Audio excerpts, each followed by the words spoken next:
Hello, everyone. I'm Jim Garrison. I want to welcome you to this session of Humanity Rising. As we continue to bring in speakers and issues that are going to be covered by the forum when we convene our interactive global broadcast between the 14th and the 17th of December.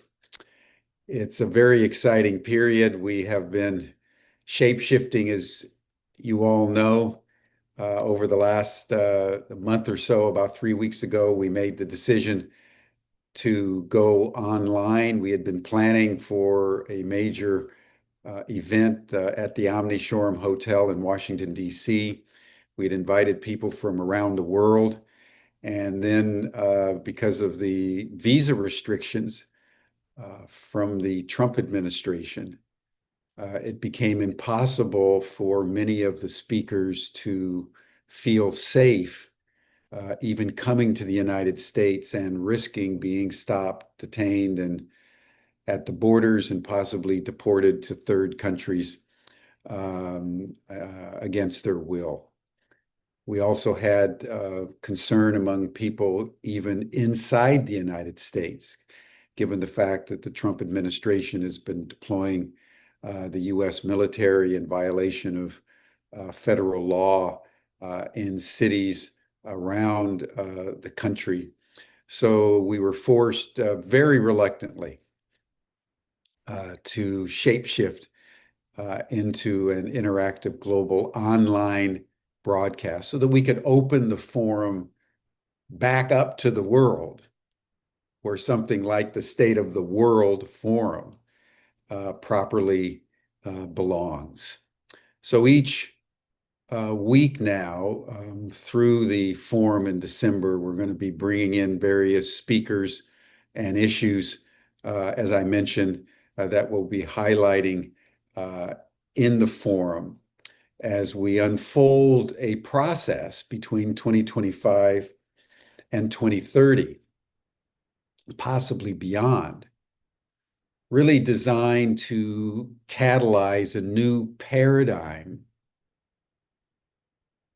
for human identity and humanity's relationship to the larger ecosystem. I've mentioned this many times before, but it's just worth noting that the crisis in our world is so far beyond individual solutions. Nothing less than a completely new paradigm will be sufficient for us to save ourselves. And that new paradigm that we are putting forth into the global commons through the State of the World Forum is the very simple proposition that we have come to a point in our evolutionary development where we are so out of touch with ourselves, so out of touch with nature, that we can no longer make it on our own. We're going to destroy ourselves in all probability if left to our own devices. And in an extraordinary synchronicity of fate, of destiny,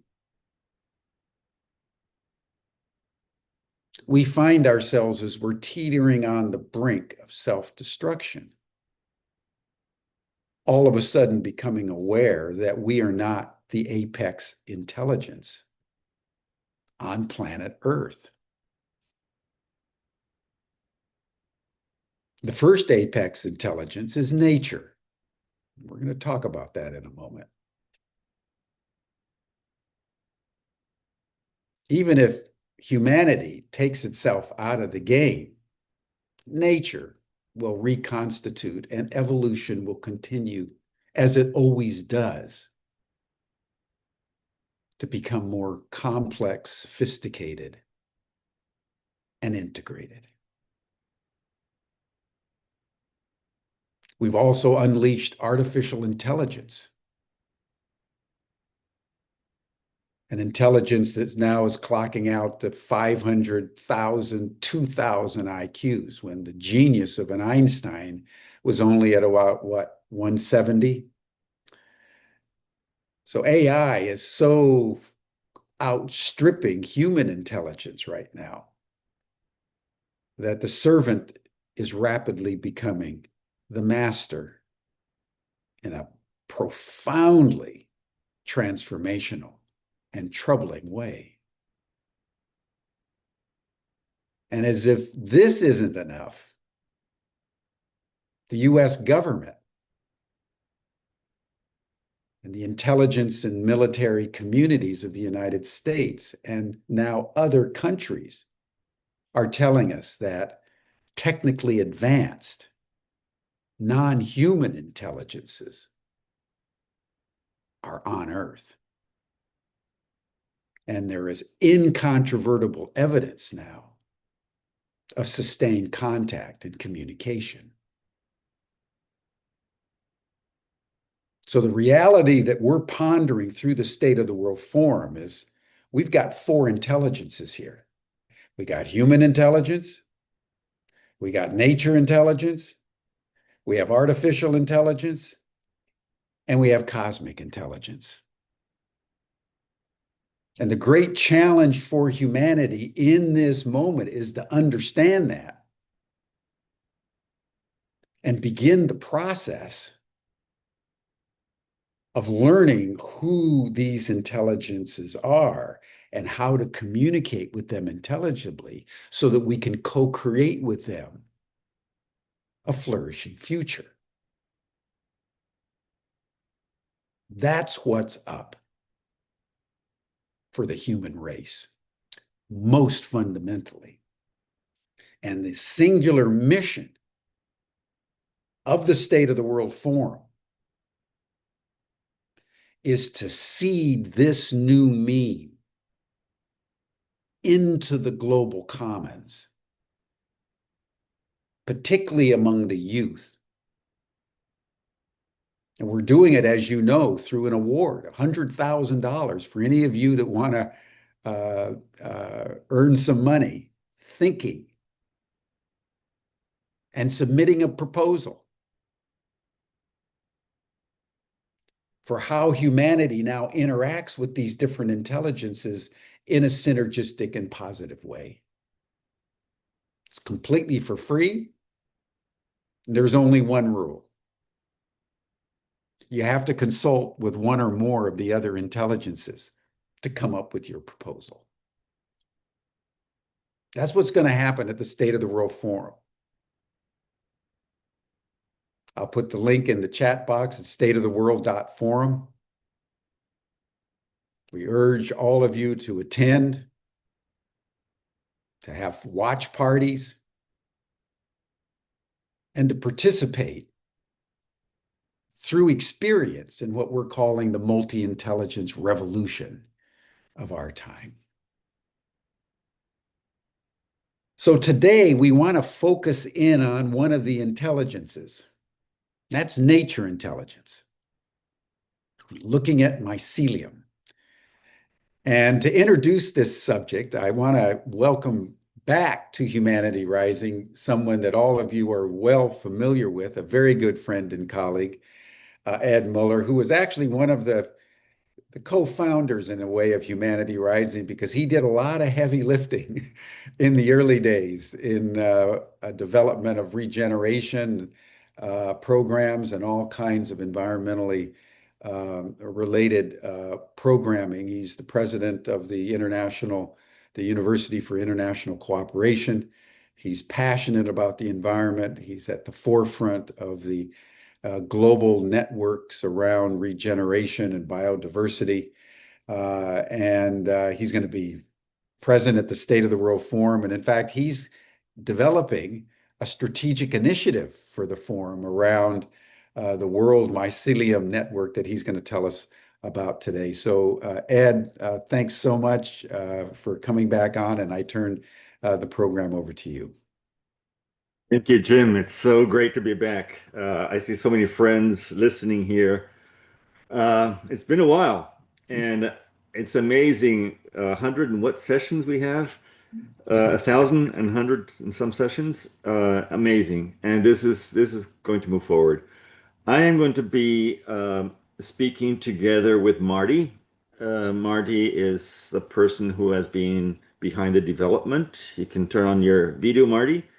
Um, and we both will be presenting. I'm going to give an introduction of what this Mycelium Learning Network is, why we need it, and then Marty's going to dive into the structure of it and the function of it. And this is something we did a soft launch in April. So what's there is still the soft launch.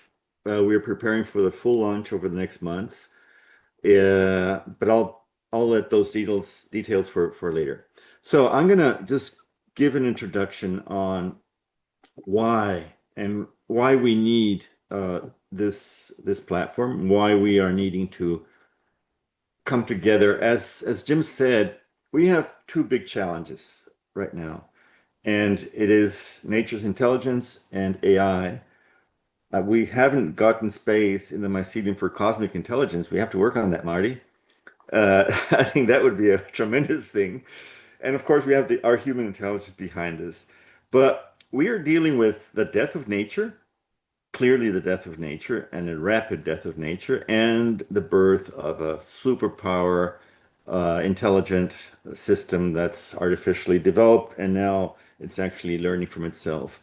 So we are working with the mycelium, the mushrooms, to learn because the power that the mycelium has in connecting everything, bringing communication together, transmitting information, transmitting nutrients from the weak to the strong, from the strong for the weak, and connecting with everybody. And that's what we need. We need to turn the regeneration movement, which is now plopping up all over the place. When I started talking about regeneration 18 years ago, nobody knew what it was actually. Now people are talking about it, but there's so many initiatives that are not connected.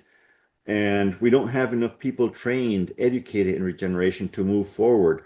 And we have to transform this very quickly into a global movement. So we definitely are in code red for humanity.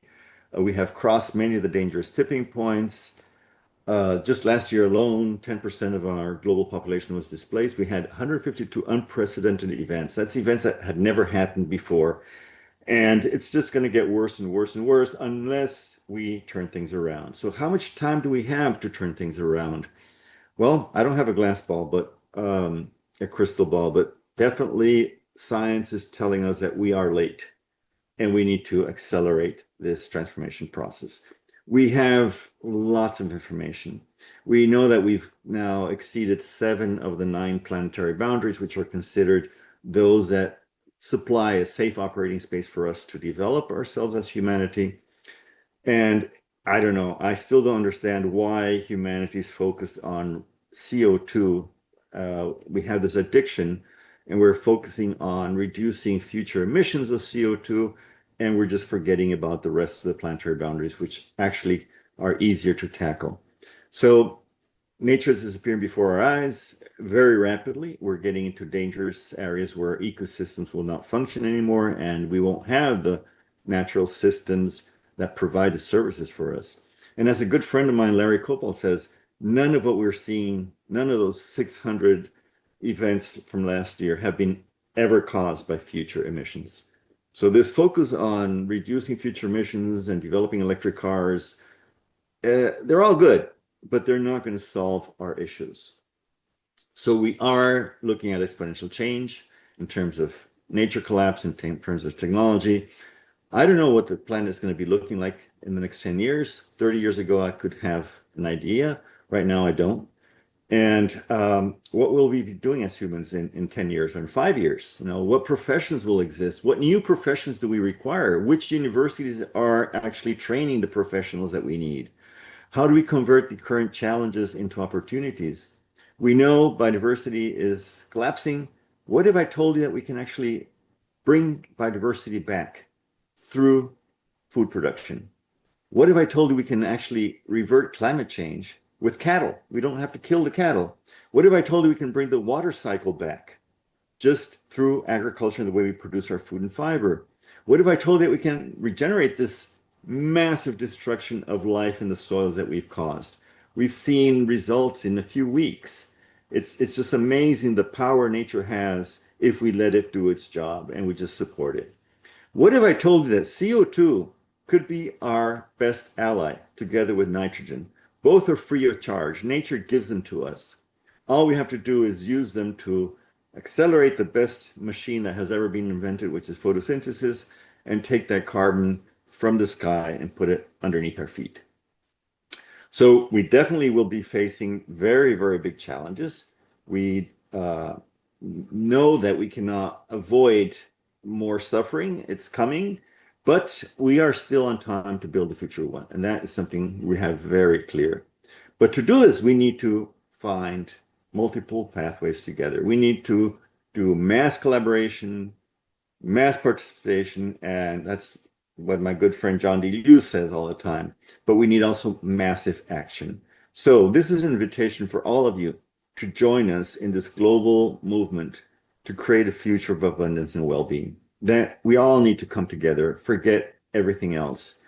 And for those who want a definition, regenerative development is in service of life. So everything we do as humans has to bring conditions for life, our life and all other life forms. And we need to measure it differently. GDP is not a measurement of development. What about happiness and hope as our metrics? Peace. So we do have to use holistic approaches, and we need true education and consciousness. What we've been educating is not solving our problems.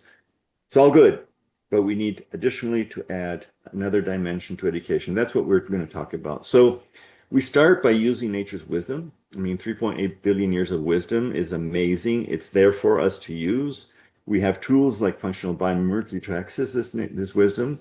And we're clearly dealing with complexity. We're dealing with exponential changes. We need collaboration instead of competition, and we need action instead of conversation. So, can we move from this degraded planet to a future of abundance and well-being? Yes, we can. We need to work at the landscape level. We need to work at the bioregional level. We need to cooperate between bioregions and really bring this collective wisdom together. We need to use tools, understanding, principles like agriculture is biology, not chemistry. We need to understand that we are connected to nature. We are nature. Our defense system, our immune system depends on the well-being of the microbiome in the soil. So we can actually change our human health through working with nature, working with the soil, working with mycelium. We have been able to turn degraded soils, completely degraded soils, into abundance in few weeks. It doesn't take 10 years. So these solutions can be very quick if we manage to extend them around the planet in large quantities. And that means we need to have a lot of people trained and educated to be able to do this. Who wants a piece of good food? This is what comes out of regenerative production. We've learned how to reestablish the small water cycle. And there's so many examples around the planet where this is being done. Water is the basis of life. So we really need to take care of our water and bring it back to healthy status. We need to understand where we are in terms of biodiversity and how we can actually create conditions for biodiversity to thrive beyond protected areas. It's all the planet has to turn into a haven for life, including ours. We have all these techniques, pollinator gardens. We can combine all these practices, syntropic, regenerative, agroecology, whatever you want to call it. And as a good friend of mine, our wisdom holder in agriculture, Mel Lander, says, our farmers that are in subsistence farming in Latin America, in other parts of the world, they need the permaculture without the yoga. So we need to spread all these experiences around and co-create solutions that are available to all people. We've demonstrated, we have a huge project here in Costa Rica where we're using holistic grazing to bring biodiversity back. I don't have time to go into detail, but if anybody wants in the discussion, I can expand. So we are recovering degraded areas, creating conditions for life. We're using indigenous knowledge by using pioneer species as balsa. And then after that, bringing in other tree species. We're working in urban spaces all around the world. We have examples of urban landscapes. We need to go beyond environment and agriculture. We need to bring in culture, tradition. We need to recover our values, the glue that holds us as a community, that gives us identity to move forward. Our relationship with the land has been for millennia, and all these differences between people, communities, countries, regions are related to the way we relate to our land. So we really need to build a massive movement that recognizes our connection with life, with nature. So how do we bring all this together? I've been working for years. The university I founded 31 years ago, and I think we finally came up with a good solution on how to bring all these experts together, the regenerators, the successful projects, which many are just beautiful pilot projects that nobody ever finds out about. How do we bring together this knowledge, this wisdom, and share it across? How do we get bioregions to collaborate? So we're creating a global learning community. We have many different tools, many different experts that are behind this.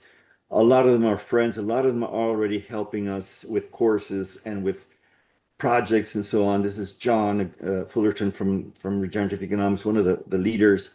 All of these people have to be accessible to students. So students need to be able to use their expertise, their learning process, but exchange knowledge, wisdom with all these beautiful people around the world that are doing regeneration. So all these people can put up these courses and students can design their own learning pathways as they go forward. We have bioregions that are doing tremendous things, like this one in Murcia, or the Green Belt in Sahara. These other experiences in Latin America where farmers are turning deserts into productive land using cattle. Too bad we just lost Dr. Yu, but there's the sponge cities from China. His whole department is still working, and how we can actually turn cities into havens for life too. We have the oldest network of bioregions, the Biosphere Reserve Network from UNESCO. We launched Regenerative Communities Network a few years ago. We have John D. Liu's ecosystem restoration communities are 86 right now, and they're growing. We have lots of land nodes. This is from one of our graduates all over the world doing beautiful stuff. We need to connect them. We need to grow together. So that's why we're launching this mycelium to collectively integrate all this wisdom to regenerate the planet all across. And so we're looking for this new relationship between humans and planet. And the thing is, are you going to stay watching this new normal from your sofa, or are you going to get involved and actually roll up your sleeves? So my question always has been, when I talk with my son here, are we going to make it on time? So I'll pass it over to you, Marty, so you can give a bit more detail and do a deeper dive. Thank you. I'm honored to be here today. Thank you for having me. I will put my presentation up right now. So I'm happy to present the Mycelium Learning Network. I work in the technical side of things. So what we have here is a movement of regeneration launched from underground, which is really our boots on the ground team feels the strong connection to the biomimicry of mycelium. And when invited into this project, we absolutely said yes.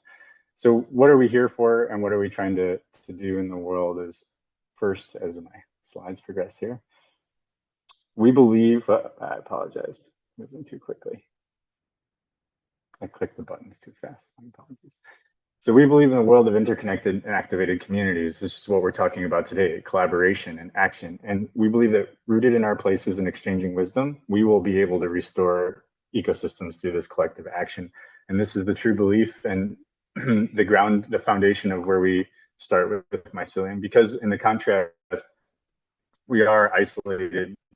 We are, our regenerative knowledge, as Edward was saying, is fragmented. It's stuck. People don't know that it's out there. The access to it is very uneven. Trust is hard to come by these days, especially technologically. And many of us are feeling isolated. And really, in a way, this is kind of the concept of removing this illusion of otherness and realizing that, like the concept of Ubuntu, I am because we are, and we are all interrelated and interconnected.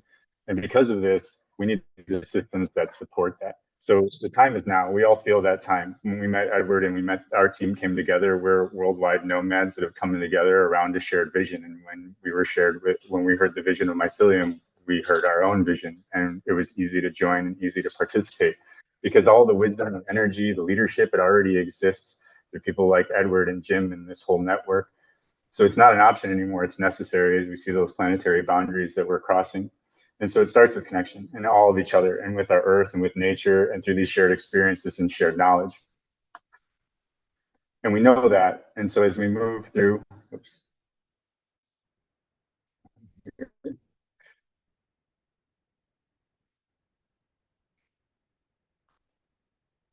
So the Mycelium Network weaves these relationships between learners, land, and wisdom around the world through our platform.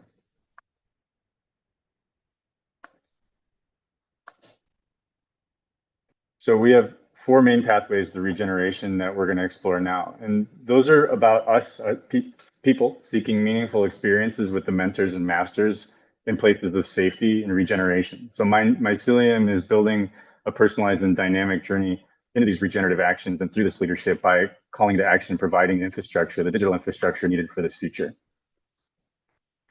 We're trying to fill the gaps in the digital infrastructure we see throughout. As my team is boots on the ground, as we meet people all over the world and we do projects all over the world, we see the missing pieces.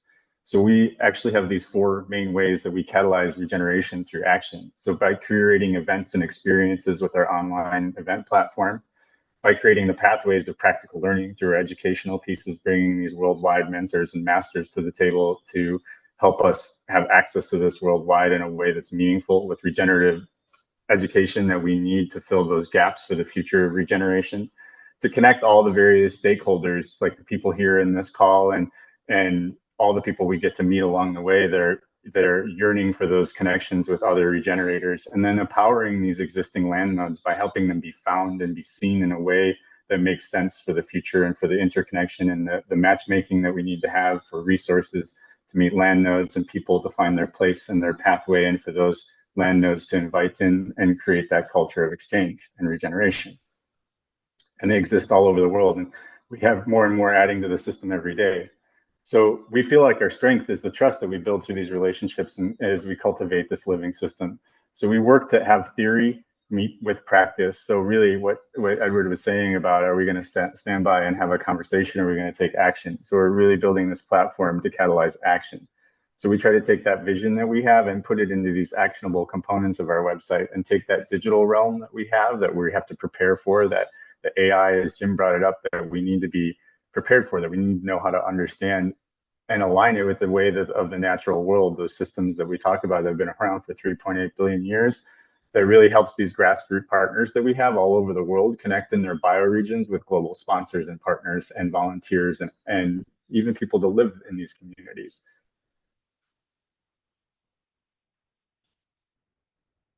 So our technology is mimicking mycelium. So it decentralizes communication and power. So we're enabling those connections with others across bioregions. We're facilitating flow.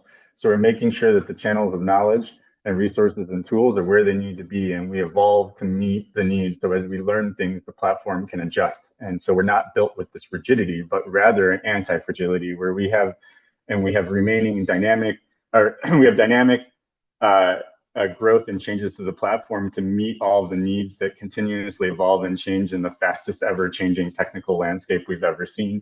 And this enables our collective memory so that we don't lose the wisdom as people move on from this life and into the next. We gather that information and we keep it in the communities and regenerating. So the technology stays rooted in this real world need and then evolved alongside the communities that it serves. So as we do that through these 4 pathways. And what we've started to create is a network. So we have people joining as partners, as masters, as mentors that we can collaborate with, that we co-create with. And so we're meeting all these experienced regenerators around the world. And as I've met through Edward's network, so many amazing people that are saying yes to this work because they know it's so badly needed. So what we're trying to do is now also help those who want to work with those mentors and masters find their place in this global movement and create those real relationships as they grow. And then from there, as we go, we want to help facilitate those events, because I think we're all longing for experiences as we're isolated, as we have to move these experiences online because of the volatility of what's going on in the world. We need to really have these events where we have meaningful experiences together. So we participate in these transformative events that are hosted on these land nodes and online, and to turn that knowledge that we have into actionable wisdom and real experiences, so that those relationships deepen and those connections with people, self, and place, and get stronger.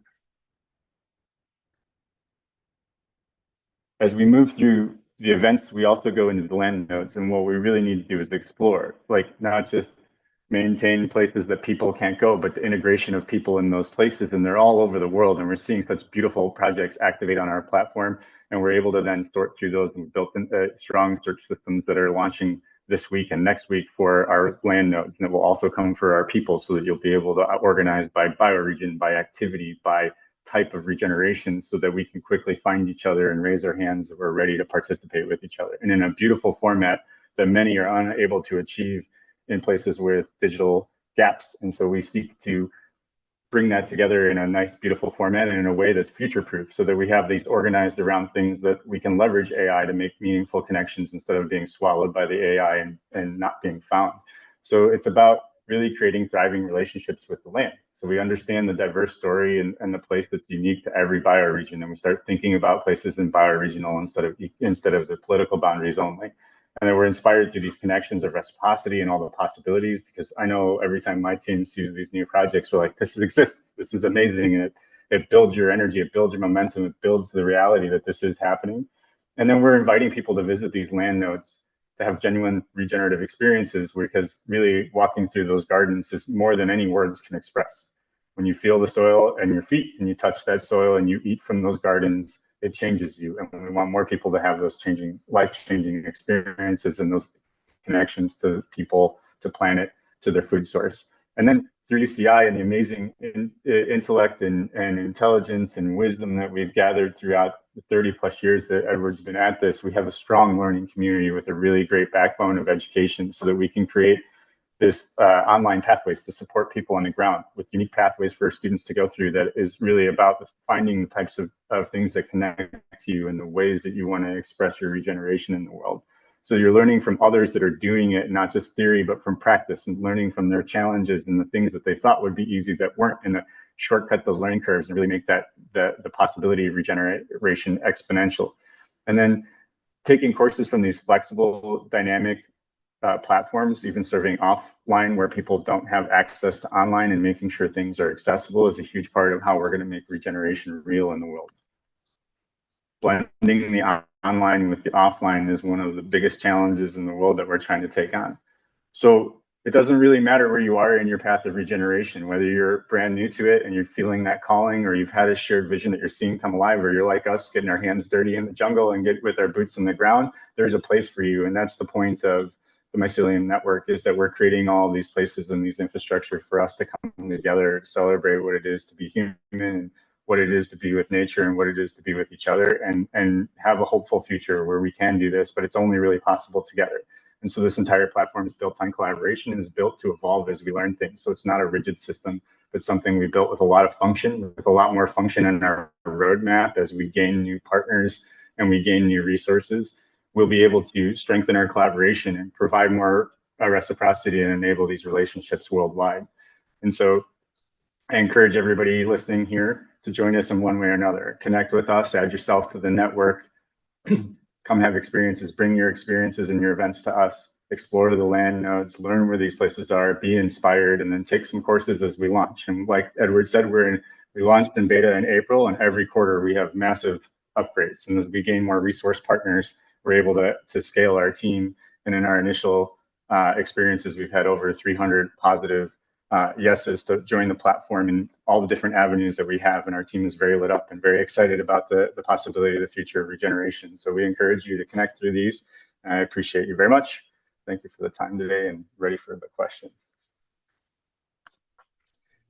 The only other thing I'll put up here is just a quick look at basically our regenerative pathways. So we'll have different ways that you can search this. So if you explore our myceliumlearning.com, these pages will go live in the next few days, and you'll see this with our partners, and you'll see this with the land nodes, so you can really explore. Turn that back over to you, Jim. Thank you. Cool. Thank you, Marty. Thank you, Ed. Very interesting and very fascinating. A couple of just questions to get the a conversation going. You might stop your screen share, Marty. Um, how extensive is the network of regeneration focused organizations, bioregions, farms around the world? I mean, Ed, you're probably the best place to answer this. And is it the goal of the your mycelium network to bring all of them into a single interactive mycelium? Well, yes and no. This does not, we don't pretend to substitute or compete with other networks that have been established, other platforms. We have many around the world, but we do see a lot of effort being put in to things that are being, done in parallel, complete without a connection. And what we have found out is that the bioregions, the land nodes, are doing impressive work.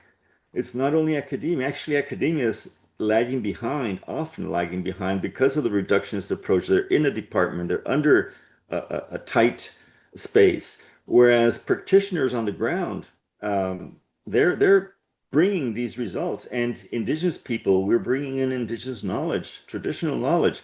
They've been doing this for thousands of years. So the only thing we're offering is an opportunity where we bring in, because we have these networks, the Man in the Biosphere program from UNESCO has the global network and they have regional networks, but they're just there on the map. Some of them create some interaction, but they're not coupled with a learning platform. So I'm bringing in teachers from around the world, mentors from around the world. We help them set up the courses. A student clicks on the course, and that person gets 35% of the pay right away. So this allows me as a university, and this is going to be open source. It's not UCI is the umbrella, but this is all of us owning it. And we're looking at structures at a DAO or whatever that we can actually in the future really share everything in the space. And so we'll have teachers from around the world that are doing regeneration, that are contributing immensely to this, but just allowing them to bring all that wisdom and knowledge together, sharing it throughout these spaces. The land nodes, we're just now using AI to scrape their web pages. Some of them have some old web pages, some have some better ones, but this allows us to establish standards and then actually be able to compare different bioregions and learn from these experiences. Mhm. And we're working with different organizations. Let's say the Nature Tech Collective. They're doing this incredible stuff with AI and biodiversity monitoring. They actually developed a translator to talk with whales, for example. So they can actually access this network and see who is capable, has the scientific or the technical or the community science to actually test instruments or test technologies. And then they can contact, they don't have to hire a scouting team and all the technical people to do this. They can actually just contact these different land nodes and say, do you want to participate here? Have these and give us, and all that knowledge can be then recovered and built further. And a lot of it is going to go to the standard databases of biodiversity. The idea is to use open source, but we're also linking with the bioregional maps from One Planet or One Earth. Sorry, I get confused on those two. So we're not reinventing the bioregional approach and the bioregions. We're just tapping into these other networks and connecting with other networks. So yes, we hope it's a common space, and because right now it's in Spanish and English, but we'll have French, Portuguese, and hopefully other languages. AI allows it now. It will be a global learning space for all of us. Brilliant, brilliant, brilliant, brilliant. I just wanted to note too the comment that you made, which I think is worth exploring, is that this has been what the indigenous people have been doing all along, and which the Yeah. Western colonial powers wiped out both physically, but also intellectually through the Enlightenment, so that we no longer consider what they have been so successfully doing for thousands of years. We don't consider it possible because of our scientific reductionist approach. And that's one reason why academia is falling further and further behind reality. I'll And say a few things to that. One of the Yeah. most difficult things that we've encountered in regeneration is the ability to unlearn. Yeah. And academics have more difficulty to unlearn than anybody else. Two, indigenous knowledge. I've been working with indigenous populations throughout the Americas and a few in Africa and a few in Asia. And 10 years ago, I would have never dared to ask them to share their knowledge or their wisdom. They were protective, and they thought, yeah, the Western people are just wanting to rob us and turn that into money, monetize it. Lately, I've talked with many shamans, and they are worried because their grandchildren are not interested in keeping this wisdom. So now they're more willing to share. And I have several that have said, yes, we are going to participate because this wisdom cannot be lost. And my children are kind of interested. My grandchildren are not anymore. Mm. So this is a space for us to really bring back this nature wisdom because it's not, they understand that we are nature. And that's the difference. Whereas academia, nature and spirituality is something for two different departments, religion and ecology or biology. And that's not the way it is. So the idea of this mycelium is exactly to break these barriers, tear down the walls between knowledge blocks, and be able to deal with complexity and look for complex solutions Hmm. or solutions to the complexity through holistic approaches and through all this wisdom exchange throughout the world. Yeah, that's such an important point that you're making, is that even the indigenous peoples descendants now are losing track of the continuity of what they have known for thousands of years. And it may be working now with organizations like yours that allows the information to not only endure, but to be globalized. And we need to turn this into a massive movement. We need to Yeah, cross the chasm. That's 13% of our 8 billion people have to be regenerating, and then it will happen. And it's happening very quickly. I used to speak 10 years ago about regeneration. People just looked at me like, what did this guy smoke this morning? You know? And now people are there. It's yeah. happening. So it is the correct moment. And what will happen in December with the four intelligences, I'm just really excited to be part of that because this cosmic intelligence, maybe, yeah, we have been shielded and afraid of it, just as we have with nature intelligence. So why not bring it in? And this could exponentially just, takes I don't know where. That's the plan. Marty, So you're willing Marty, to comment if you want. yeah, that Marty, that leads us to you, because you guys are dealing with nature intelligence and artificial intelligence, and you're trying to integrate them, and that's fascinating. So, Yeah, as the it's tech amazing. guy, I would love to hear you, just from your own experience, talk about the intelligence of AI in relationship to, mycelium intelligence, and how, as a technician, what are you learning through this integrative process? Well, my journey also started, I'm a technologist and a techie since I was 8 years old, 46 years old now, and live in that kind of in between state of the analog and the digital. And I've also had my awakenings in indigenous experiences in New Zealand on a Maori regenerative farm during the pandemic that really changed the trajectory of where I was going. And as the birth of AI is being launched kind of in dystopia, the technologists that are out there that realize that the fundamental rules of computing still exist, which are garbage in, garbage out, and how do we remove the garbage, and how do we create foundations for the future where we actually leverage AI for our benefit rather than being dominated by it. And it really comes down to looking at these legacy systems where there's all this wisdom but it's data, it's siloed, it's disconnected. People are afraid to share it with one another. It's not what they call interoperable. And so what we're really working on here with Mycelium is that interoperability and that data sovereignty, where Mm. indigenous populations can share their data in a way that they own it, where they federate it, it's theirs, and they can share it precisely with permission in a way that allows us to leverage it collaboratively, because we need that information about the forests. And I've worked on the Nature Tech Collective's directory project for Climate Week as well. That was one of our projects where it's about interconnecting all of the nature tech to advance nature technology projects and accelerate them. Where do they need to do those? In bioregional land nodes. So all of us coming together with our specialty, with our focus, with our organization, and taking this technology and organizing it well. One of the things about our bioregional land node pages is that we've created a normalized kind of pre-MRV work so that they have the standards that the other part of the industry is looking for, so they can quickly identify, and then leveraging AI becomes a function of this really clean, beautiful data source organized with the right kind of intellectual personas in there that allows for that deep matchmaking that otherwise humans couldn't do on those elements of those idiosyncrasies or nuances that say you three should be connected doing these projects in these places.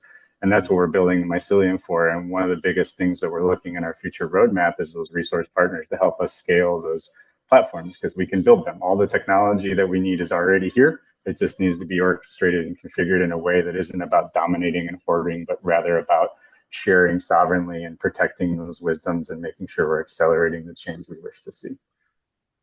Beautiful, beautiful. Now, let me just, by the way, everyone, Marty is a classic digital nomad. Been traveling around the world with his family, just doing what digital nomads do. Finally, landed in Costa Rica and came under the magic spell of Ed Muller. And he settled down, and they're neighbors. So I just want to bring that in because that's just something that demonstrates the synchronicity of the spirit that guides all four intelligences. These aren't discrete. They're integral to a much larger framework that we have yet to even imagine, let alone discover. But this interactivity in our time is really important. And I'd love to have your comment, Marty, and then maybe Ed, you have your own. My view is that AI will not be tamed until it is integrated with nature intelligence and cosmic intelligence. In other words, exponential AI is not going to be regulated or modified or slowed down by the humans because there's too much discontinuity in the geostrategic matrix in our world. And the mentality of unbridled capitalism is so firmly entrenched among the political elites that all the warnings of, Geoffrey Hinton, the godfather of AI, and even Yuval Harari, really warning that we could destroy ourselves or be destroyed by AI, are being completely ignored. So part of what we're seeking to do through the forum is bring through human agency and interactivity like you're doing between AI and the mushrooms, right? There's others that'll be at the forum that are working between AI and the non-human intelligences, the ETs. AI is being used to examine how the whales talk to each other. So there's a lot of interactivity between these intelligences, which we want to encourage. And that's one reason why our award mandates you got to be working with at least one, if not two or three of the other intelligences to get that proposal, because the next phase of human development is going to be a co-creation. And you guys are modeling it in your own way. And that's why I got so excited when Ed told me of what you folks were doing as a potential initiative, because we want to foster this as much as we can. So talk to us from your point of view, Marty, about how AI can be shaped and modified through its interactivity with nature intelligence. It's a very important aspect in my view. Absolutely. And I think it comes down to what are we feeding it, right? And how are we feeding it? And if you look at ChatGPT, and as a technologist, I look at the underpinnings and the infrastructure of this, like it's 8 personalities put together, right? What if we had a Buddhist personality and a farmer personality and different personalities in there with different sources of wisdom that are really well curated, that are so much more powerfully organized and well developed than the garbage that's out there, and we can start influencing it. It's also AI is I don't consider AI bad, anything bad or good. I consider our use of it in context bad or good, right? And I know that all the bad things will be done and all the good things will be done. But I like Mr. Rogers. If you look in the world of emergencies and things like that, look for the helpers, because they are there. I'm connecting with data scientists doing machine learning to help with rare disease and to help populations that don't get any attention solve massive problems, and they're making sure that the data is federated. They're making sure everyone's rewarded for it. So these philosophers are mixing in with the technology, and we're bringing them there. We can't be afraid of it. Number one, we have to learn it as well as we can, and we have to do it in our community together. And a big part of it is us coming together to share. The powers that be will use this to separate us, right? And that's what they do. They separate us and they isolate us, and then they make us afraid of each other. And instead, as we come together, that power of collaboration is so strong. When we have powerful data sets communicating with each other that are well curated, that are sovereign, that are clean, we have power. And that power can then be used to help humanity. And in my position, we don't look to have AI replace anyone. We have AI assist, and we always end with the human and the human interaction, and enabling more and more of that human interaction with nature in these places can be amazing. When we can scan a field with AI and see where the water is an issue, we can attend to that water issue. We can put people on the ground doing that. And those, to involve more people taking action in these meaningful things and enable them through the technology to have those physical experiences of their hands in the dirt. Is when I ate from a garden 50 meters away every day from regenerative soil, from regenerative food, it changed my experience of life. And we used to have a rule that no one could call in and make a donation because they wouldn't come, they didn't see it. And you can't explain it. But when they walked in the garden, that donation 10x'd because they realized they had an experience. And really what we ought to be doing is getting people You're off a these clever man. computers and into the field, right? So that's what we're trying to do, is have more of those beautiful natural experiences with each other. And we're really seeking to use this technology to enable that, to get people into action. Fantastic, fantastic, fantastic. Well, Ed, as we come to a close, why don't you make your own comment on this AI nature interface, and then tell us a little bit about the next phase of what you and Marty are seeking to bring into the world. I can start by saying the biggest thing we wish is to bring hope. We gave nature 4 months vacation when Humanity Rising started, remember? In those 4 months, nature showed us, hey guys, I've warned you so many times, you never paid attention. So have this little present, get on your knees for a couple of years and think about it. We didn't. We built back better. But we are still on time. I'm not willing to sit on a chair and learn how to live in a collapsing planet. Adaptation is good. There are many people working on it, but I still think we have a chance to build a better planet. And kids are going to be left out of society, are being left out because of AI. All these jobs. I mean, here in Costa Rica, all these universities setting up new departments for AI training and coding. That is not going to be done by humans. It's not being done by humans anymore. So we're cheating these kids into doing a career that's not going to give them anything. Call centers, all those things are things of the past. The thing is, it's so quick, people haven't noticed. So this allows people from around the world, I don't care if they have a PhD degree or they never finished school, they can all be part of the learning community. They can all bring knowledge and wisdom onto the table. So this is, the courses are incredible. They're not open yet. Give me a week or two for the first ones to launch. They're beautiful. They're organic. So the first one is regenerative agriculture, not by chance. And anybody can go through it and go to their backyard and get a shovel and start doing it. This is not something for theory. It's not something for books. It's not something for peer-reviewed journals. Keep on doing that. All the people that are doing it, we still need that. But this is an alternative system that will bring all of us together to learn jointly, to exchange whatever we can, energy, support, That's why these events are so important, and you can coordinate an event right through the Mycelium Network. We'll have a global community of hopefully several million people from all ages learning, sharing, and co-creating at the same time. So I'm sure that this will allow us to massively create solutions, co-create solutions using all these beautiful experiences. And they don't have to go through a peer review to be able to be accessible to people who have $40 to pay for that report. So this is it. I think I've been working for 31 years in the university trying to invent, and you have been too, with Ubiquity, and we've done stuff together. This is for me the 2.0 version, Mm. Mhm. and it is definitely going to open space. And AI will help us, or it can mislead us.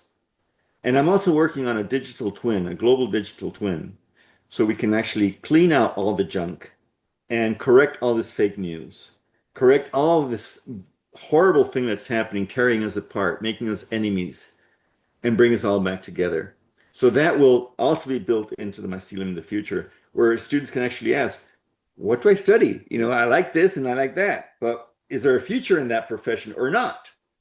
You know, or what company can I set up? Does this have a future or not? So AI can give us that feedback before we go in a year and then suffer with our startup and it fails because there's no market, whatever. So these tools will be brought in, and that's why I have a genius like Marty leading this team. And we're working across the board with other groups that are doing similar things. So we can actually harness all of this power. And that's it. Hope. Brilliant. Hope. That's what Jane Goodall said over and over is her mantra is the power and the audacity of hope. So thank you so much, Ed, as always. And Marty, welcome aboard. Every Ed Muller needs an AI wizard. Yep, I agree. My pleasure to be here. I'm honored. Thank you. Yeah, and more everyone when we get to the State of the World Forum. So that'll do it for us for today. You're all welcome to join Ed and Marty in the after chat. You'll see the link in the chat box that Stan has just put in. You received the link in your Zoom reminder for today. And we'll then see everybody next week for another installment with another speaker about some aspect of this multi-intelligence revolution already happening all around us. It's really amazing. Thanks, Ed. Thanks, Marty.